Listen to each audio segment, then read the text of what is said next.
1, 2, 3, come on!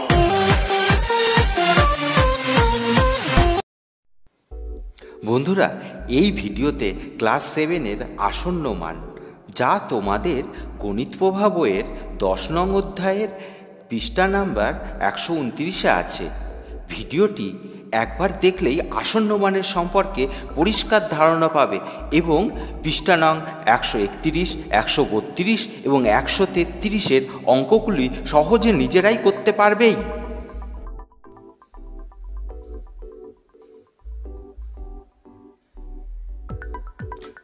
বন্ধুরা, এখানে আমরা একটা গাণিতিক চিহ্ন দেখছি।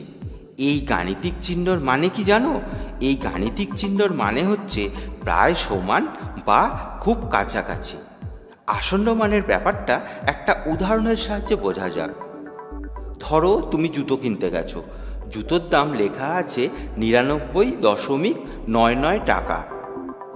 এবার তুমি কত দেবে জুতোর দাম? তুমি নিশ্চয় দেবে 100 টাকা। এইবার দেখো, জুতোর দাম 99.99 টাকা লেখা থাকলেও তোমাকে 100 টাকা দিতে হচ্ছে। তাই দেখছি আসন্ন মান প্রকৃত মানের চেয়ে কিছু কম বা বেশি হয়। এক্ষেত্রে বেশি হয়েছে। এইবার তোমাদের নিজে করি 10.1-এ যে অঙ্কগুলো আছে সেগুলো আমরা আরম্ভ করছি, আরও ভালো করে বুঝবে। 1 নম্বরে দেখো, নিচের ভগ্নাংশগুলির 2 3 ও 4 স্থান পর্যন্ত আসন্ন মানে লিখি। প্রথম অঙ্কটা দেখো, আছে কত? 13/17। দেখো, ভাগটা করে দেয়াই আছে। আমরা ভাগফল পেয়েছি 0.764705।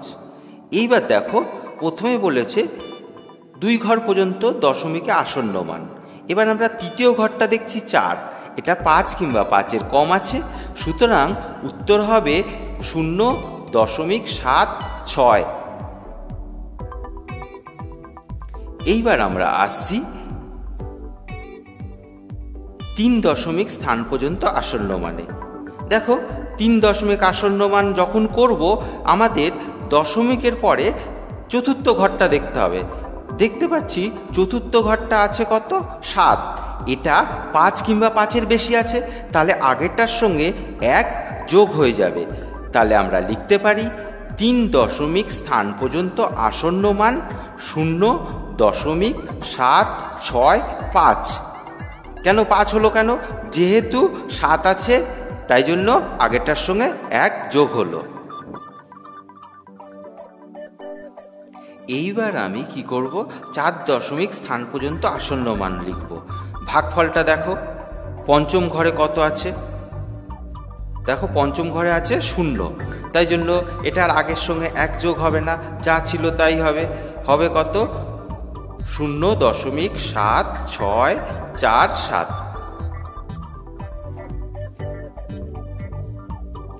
এইবার আমি 2 নম্বর অঙ্কটা করছি। 2 নম্বর অঙ্কটা দেখতে পাচ্ছ কি আছে? 19/29। এইবার 19কে 29 দিয়ে ভাগ করতে হবে। আমরা দশমিকের পরে কত ঘর পর্যন্ত করব? এখানে যেহেতু 4 স্থান পর্যন্ত আসন্ন মান বলেছে, তাই জন্য দশমিকের পরে আমরা 5 ঘর পর্যন্ত করব।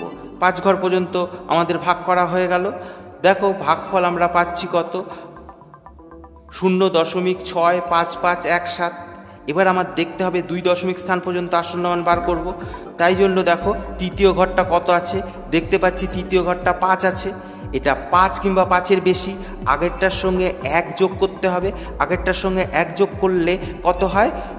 0.66। এইবার আসছি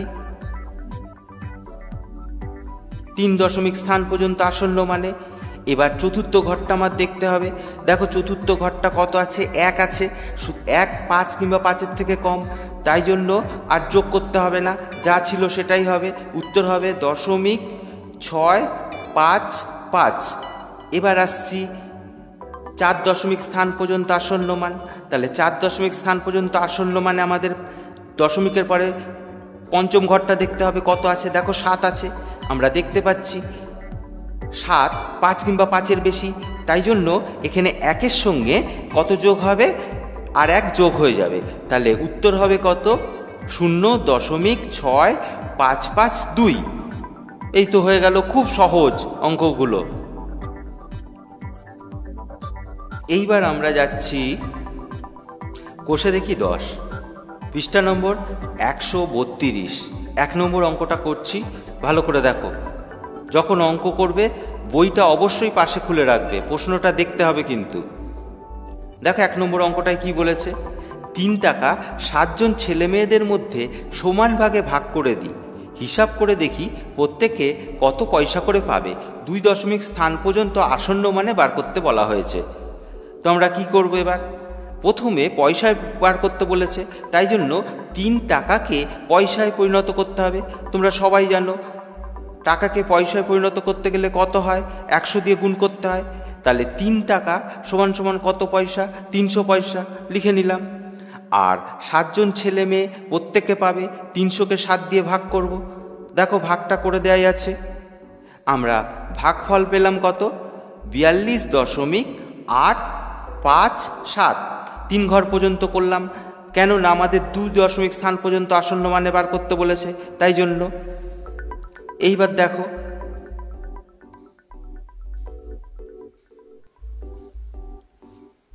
এবার আমরা দেখছি 2 দশমিক স্থান পর্যন্ত আসন্ন মানে লিখি।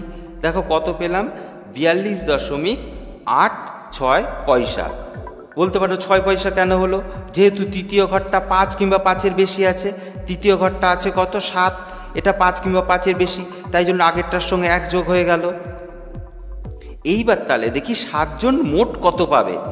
তাহলে 7 জন পাবে মোট কত, 42.86 গুণ 7 সমান সমান কত হচ্ছে দেখতে পাচ্ছি, 300.02 পয়সা। এবার বলেছে কি, প্রশ্নটা আবার ভালো করে পড়ো। এবার 7 জনের মোট টাকা হিসাব করে দেখি মোট টাকা 3 টাকার কত কম বা বেশি হয়। তাহলে আমাদের 7 জনের মোট দিতে হচ্ছে কত দেখলাম, 300.02 পয়সা। তাহলে 300.02 পয়সা থেকে 300 পয়সা বিয়োগ করো, তাহলে আমাদের বেশি হচ্ছে কত, 0.02 পয়সা বেশি। এই তো আমাদের উত্তর হয়ে গেল, এটাই উত্তর। এর পরের অঙ্কটা এবার আরম্ভ করছি। 2 নম্বর অঙ্কটা ভালো করে পড়ো। আমি 22 টাকা 8 জন ছেলে ও 7 জন মেয়ের মধ্যে সমান ভাগে ভাগ করে দেওয়ার চেষ্টা করি, হিসাব করে দেখি প্রত্যেককে প্রায় কত পয়সা পাবে। 2 দশমিক স্থান পর্যন্ত আসন্ন মানে বার করতে বলেছে। তো 8 জন ছেলে ও 7 জন মেয়ে মোট কত হচ্ছে, 8 যোগ 7 যোগ করো, কত হচ্ছে 15 জন ছেলে মেয়ে। এবার 22 টাকাকে ভাগ করে দিতে বলেছে কত পয়সা পাবে, তাই জন্য 22 টাকাকে পয়সায় পরিণত করো। 22 টাকাকে পয়সায় পরিণত করলে কি হবে, আমরা জানি কত, 1 টাকা সমান সমান 100 পয়সা। তাহলে 22 টাকা সমান সমান 100 দিয়ে গুণ হবে, 2200 পয়সা। আর প্রত্যেক ছেলে মেয়ে কত পয়সা করে পাবে, কি করতে হবে, 2200কে 15 দিয়ে ভাগ করো, কত হচ্ছে 146.666 পয়সা। এবার 3 ঘর পর্যন্ত করবে, যেহেতু তোমাদের 2 দশমিক স্থান পর্যন্ত আসন্ন মানে বার করতে বলেছে। এইবার দেখো আমরা কত পেলাম,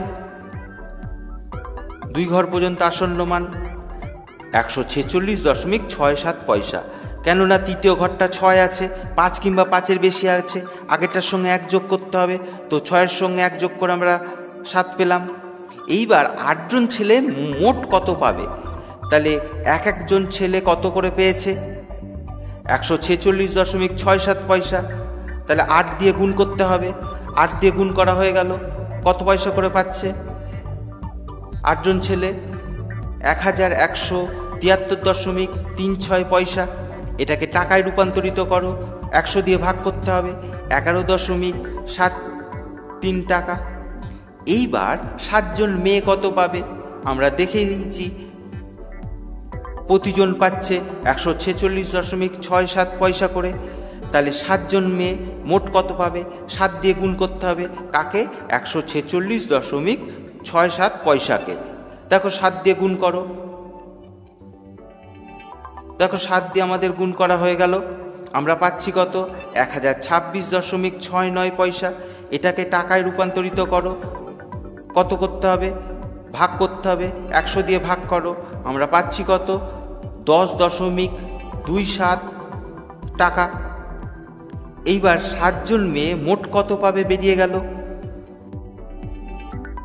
8 জন ছেলে মোট কত পেল? 8 জন ছেলে মোট পেল 11.73 টাকা। 7 জন মেয়ে মোট কত পেল? 10.27 টাকা।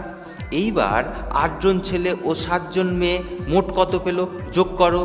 11.73 যোগ 10.27 টাকা সমান কত হলো? 22.00 টাকা, অর্থাৎ 22 টাকা। এইবার দেখো জানতে কি চেয়েছে, দেখি মোট টাকা 22 টাকার কত বেশি বা কম। আমরা দেখতে পাচ্ছি 22 টাকাই হচ্ছে, তাহলে বেশিও হচ্ছে না, কম হচ্ছে না, তাহলে সমান হচ্ছে। সুতরাং বলতে পারি মোট টাকা 22 টাকার সমান। এই তো হয়ে গেল। এর পরের অঙ্কটা দেখি এবার। 3 নম্বর অঙ্কটা দেখো ভালো করে। আলো 1 সেকেন্ডে যায় 1,86,000 মাইল। আবার 1 মাইল সমান সমান বলে দিয়েছে 1.6093 কিমি। আলো 1 সেকেন্ডে যত দূর যায় তা কিলোমিটারে আসন্ন মানে প্রকাশ করি। 3 দশমিক স্থান পর্যন্ত আসন্ন মানে প্রকাশ করতে বলেছে। দেখো বলেই দিয়েছে প্রশ্নে 1 মাইল সমান সমান 1.6093 কিমি। আরও বলেছে আলো 1 সেকেন্ডে যায় 1,86,000 মাইল। এবার আমাকে বার করতে হবে আলো 1 সেকেন্ডে কত কিমি যায়। এখানে আমাকে বলে দিয়েছে আলো 1 সেকেন্ডে যায় 1,86,000 মাইল, তো গুণ করতে হবে। 1,86,000কে 1.6093 দিয়ে গুণ করলে বেরিয়ে যাবে কত কিমি। তো গুণ করা হলো, দেখো বেরিয়ে গেল 2,99,329.8000। দশমিকের পরে শূন্যর দাম নেই, লিখতে হবে না, তাহলে এত কিমি হয়ে গেল। এবার আসন্ন মানে বার করতে বলেছে। দশমিকের পরে দেখো 8 আছে, 5 কিংবা 5-এর বেশি, আগেরটার সঙ্গে 1 যোগ করতে হবে। তো আছে কত? 2,99,329। 1 যোগ করলে কত হচ্ছে? 2,99,330 হয়ে গেল। তাহলে আমরা বলতে পারি সুতরাং আলো 1 সেকেন্ডে যায় 2,99,330 কিমি।